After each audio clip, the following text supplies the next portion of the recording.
Bro, lihat sini dong, buset. Nah.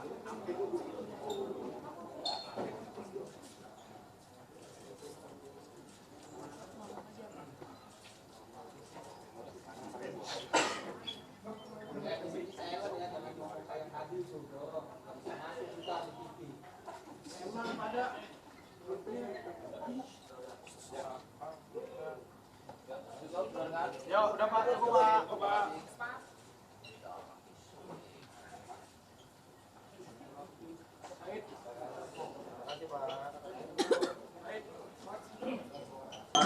Bismillahirrahmanirrahim. Assalamualaikum warahmatullahi wabarakatuh. Selamat malam, salam sejahtera bagi kita sekalian. Shalom, Om Swastiastu, Namo Buddhaya, salam kebajikan. Rekan-rekan media, sebagaimana Polda Metro Jaya selalu memberikan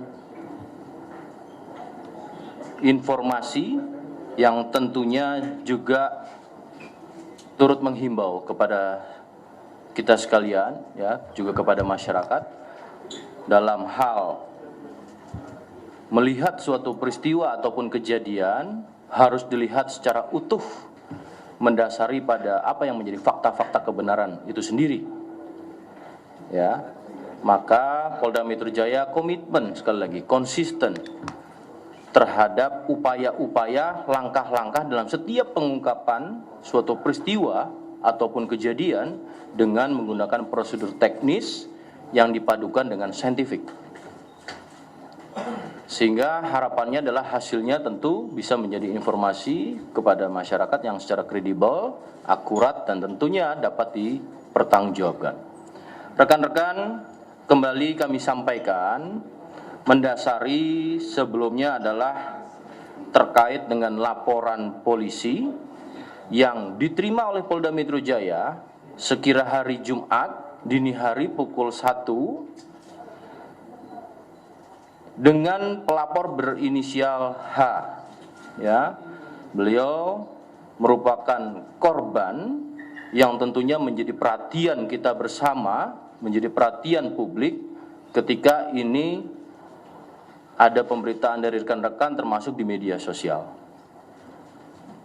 Yang bersangkutan korban, ya, menyampaikan adanya seorang pelaku yang melakukan penganiayaan dan juga menodongkan dalam bentuk senjata. Itu kejadiannya pada sekira pukul 11.26 ya, malam atau 23.26 waktu Indonesia bagian barat. Rekan-rekan, dengan petunjuk informasi tersebut, Polda Metro Jaya dengan cepat dalam waktu kurang dari 1x24 jam, alat bukti awal adanya video tersebut, tentu melakukan penyelidikan. Pada proses penyelidikan, kami tadi sudah sampaikan didapat identifikasi dari pelaku. Kemudian adanya plat TNKB yang dipalsukan, seolah-olah ini adalah benar. Dan kemudian juga jenis kendaraan. Ya. Untuk itu, dalam kasus ini kami akan menyampaikan hasil dari perkembangan proses penyelidikan. Proses penyelidikan sudah ditingkatkan menjadi proses penyidikan dengan ditetapkannya pelaku sebagai tersangka. Yang pertama, atas nama satu orang, ya, ini David Yulianto, laki-laki tertulis di KTP adalah pelajar dan mahasiswa. Dalam keterangannya, yang bersangkutan adalah merupakan karyawan swasta. Kemudian alamat di sini tertulis Jalan Arko Raya nomor 6 RT 02 RW 7 Duren 1000 Bojongsari Kota Depok, Jawa Barat. Ini yang sebagaimana tertuang di dalam KTP. Kemudian dengan penetapan tersangka tersebut perlu juga kami informasikan terkait dengan status tersangka adalah karyawan dan kemudian kedua orang tuanya wira swasta beralamat tadi sesuai, yaitu adalah di Depok, baik ayah maupun ibunya. Nanti secara kronologis akan dijelaskan oleh penyidik atau kanit mengapa menggunakan plat nomor yang jelas-jelas itu merupakan suatu pelanggaran, apalagi melakukan atau dilakukan kejahatan, disertai kejahatan, ya. Maka untuk itu silakan kepada kanit atau penyidik, saya ulangi, Polda Metro Jaya dalam hal ini bersama-sama membentuk tim, ya.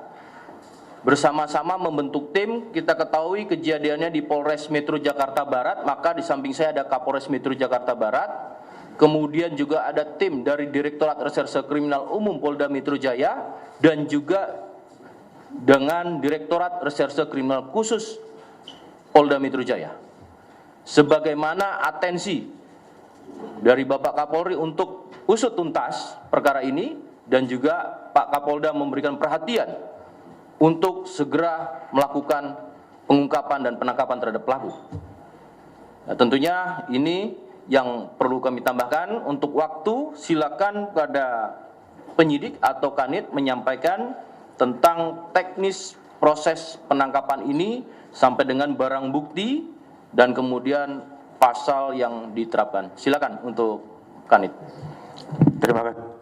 Terima kasih Pak Kabid Humas. Mohon izin menjelaskan terkait dengan upaya pengungkapan terkait dengan laporan dari Saudara H.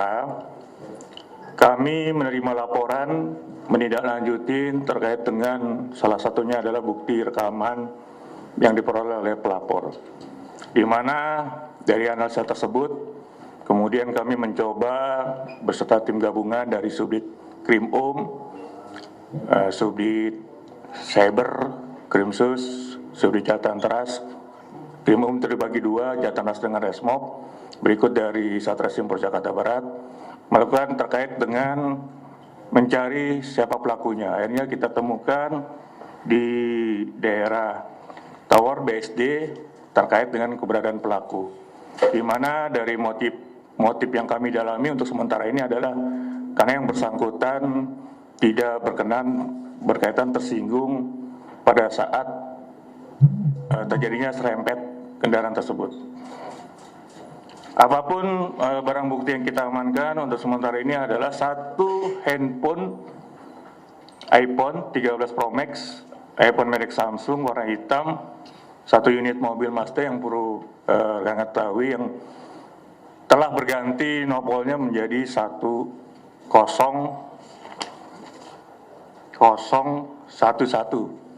yang dimana dari hasil analisa kami adalah menggunakan plat palsu. Kami telah mendalami terkait dengan mengapa yang bersangkutan menggunakan nopol tersebut sampai hingga terjadinya peristiwa tersebut. Yang kedua adalah terkait dengan adanya satu pucuk senjata pistol airsoft gun yang kita dalami juga, yang dipergunakan, teman-teman ketahui terkait dengan pada saat yang bersangkutan mencoba menakut-nakuti. Dan terakhir adalah plat dinas kita amankan 1011. Nah, di sini satu unit mobil Mazda kita cek adalah nomor aslinya adalah D1662PY. Mungkin itu aja Pak Kabid Humas, terima kasih. Baik rekan-rekan, terima kasih Pak Kanit. Untuk barang bukti tadi sudah dijelaskan, ya. Untuk airsoft gun, senjata yang digunakan pada saat pelaku melakukan penganiayaan terhadap korban, ini masih akan kita lakukan pendalaman, ya. Yang bersangkutan menyampaikan sekira bulan 4 atau 5 tahun 2022, yang bersangkutan membeli beserta card ini dengan harga 3,5 juta. Ya, jadi sudah sejak bulan 4 atau bulan 5 yang bersangkutan sampaikan antara itu 2022 ini membeli dari seseorang bernama E. Ya, ini masih kita akan dalami. Kedua, plat nomor tersebut juga didapat dari saudara E. Ya, yang digunakan baru 2 bulan pada kendaraan sedan yang diketahui oleh korban penganiayaan. Ini baru 2 bulan, sebelumnya digunakan di mobil Innova hitam, dan plat nomor ini itu sejak Agustus 2022. Namun kita masih berkelanjutan proses penyelidikan dan penyidikan ini, ya. Ini didapati dari saudara E. Apa dan maksud dan tujuannya tentu ini akan menjadi bagian daripada proses penyidikan. Ini rekan-rekan, kemudian untuk pasal terhadap pelaku, penyidik mengenakan pada pasal yang dilanggar, yaitu pasal 352 KUH Pidana dan atau pasal 335 KUH Pidana dan atau pasal 1 ayat 1 Undang-Undang Darurat Republik Indonesia nomor 12 tahun 1951, ya, dengan ancaman hukuman, ya, pada pasal 352 jelas 3 bulan penjara, 335 1 tahun penjara, pada Undang-Undang Darurat 12 tahun 51 tertulis selama-lamanya 20 tahun penjara. Tentu ini yang bisa kami sampaikan, rekan-rekan. Sekali lagi, melihat pada suatu peristiwa ataupun kejadian harus dilihat secara utuh. Tidak bisa kita langsung menyimpulkan terhadap sesuatu secara analisa cepat. Maka metode dari Polda Metro Jaya pada waktu kurang dari 1x24 jam ini dengan waktu yang cukup, dengan alat bukti yang ada, maka tentu metodenya adalah baik prosedur teknis dipadukan dengan secara saintifik. Ya, tentunya maka tadi ada gabungan dari Krimsus, dari Krimum, dan Polres Metro Jakarta Barat. Itu rekan-rekan yang bisa kami sampaikan. Mungkin ada yang mau ditanyakan, silakan. Izin, selamat malam. Saya Rahmat dari Media Merdeka.com. Izin bertanya Pak Kabid dan Pak Kapolres terkait dengan penangkapan dari pelaku ini atau sudah bisa didapat tersangka. Mungkin bisa jelaskan bagaimana proses, bagaimana kepolisian bisa melacak dengan penangkapan dari pelaku ini. Lalu yang kedua, apakah pada saat pelaku ini ditangkap, apakah sempat meronta-ronta atau sebagai macamnya? Kurang lebih seperti itu, terima kasih. Baik, saya coba jawab awal dulu ya. Untuk bagaimana bisa menangkap, tentu ini secara teknis, ya. Artinya tidak bisa kami sampaikan. Ya, namun demikian benar yang bersangkutan sekira pukul 17.00 waktu Indonesia bagian Barat tadi, ya, ini telah dilakukan penangkapan di apartemen M Serpong, Tangerang dengan tim gabungan. Dan kemudian bagaimana pada saat ditangkap, Bapak Kapolres mungkin bisa menyampaikan, kami persilakan untuk kronologis. Baik, saya mencoba untuk menambahkan. Jadi proses terungkapnya keberadaan pelaku ini sesaat setelah kita menerima informasi berupa tayangan video tersebut, kita langsung melakukan olah tempat kejadian perkara bersama-sama dengan penyidik dari Direktorat Reserse Kriminal Umum Polda Metro Jaya dan juga dari Ditreskrimsus. Nah, kemudian kita juga menyebarkan informasi kepada masyarakat terkait dengan ciri-ciri kendaraan yang digunakan oleh pelaku dan juga keberadaan pelaku. Nah, dari beberapa informasi yang kita sebar, kita mendapatkan informasi bahwa ada kendaraan yang mirip digunakan oleh pelaku di salah satu apartemen di kawasan Tangerang Selatan.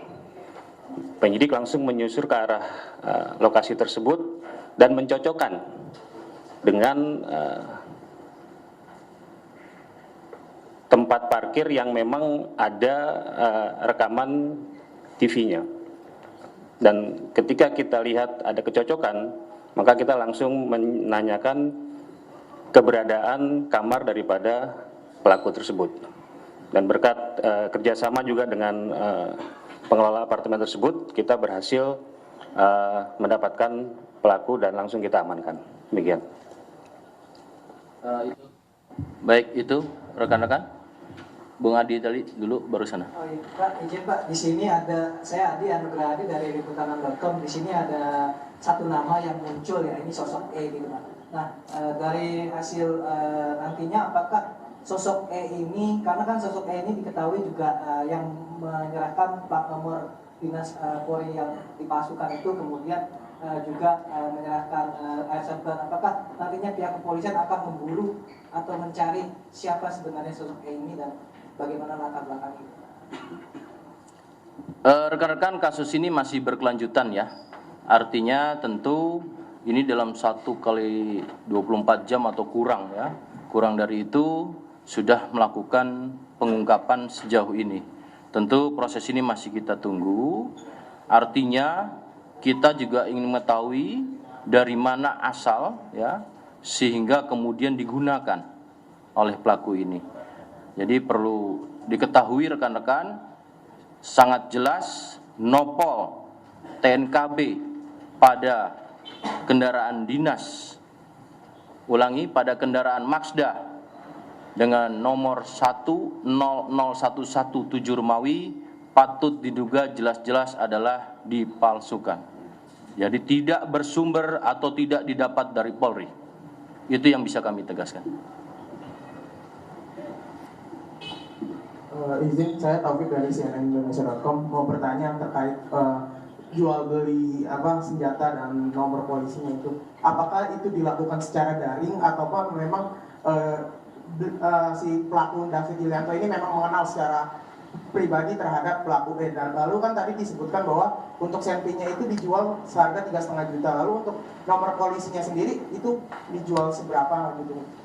Jadi tidak diperjualbelikan, tetapi dibuatkan, kemudian diberikan dan digunakan oleh pelaku untuk senjata airsoft gun ini dengan perkenalan, tidak dengan media daring. Itu yang bisa kami jawab. Pak, izin Pak Abdi dari Tribun News menanya, mau melanjutin yang tadi. Tadi kan dibilang beli dapat TNKB dan airsoft gun dari Soket. Nah, apakah udah digali motif dari si tersangka ini menggunakan TNKB Dinas Polri palsu dan juga airsoft gun ini untuk apa? Apakah untuk gaya-gayaan kah atau apakah? Terima kasih. Sejauh ini masih proses berlanjut ya. Namun pada keterangannya, keterangan pada tersangka kan nilainya sangat kecil ya.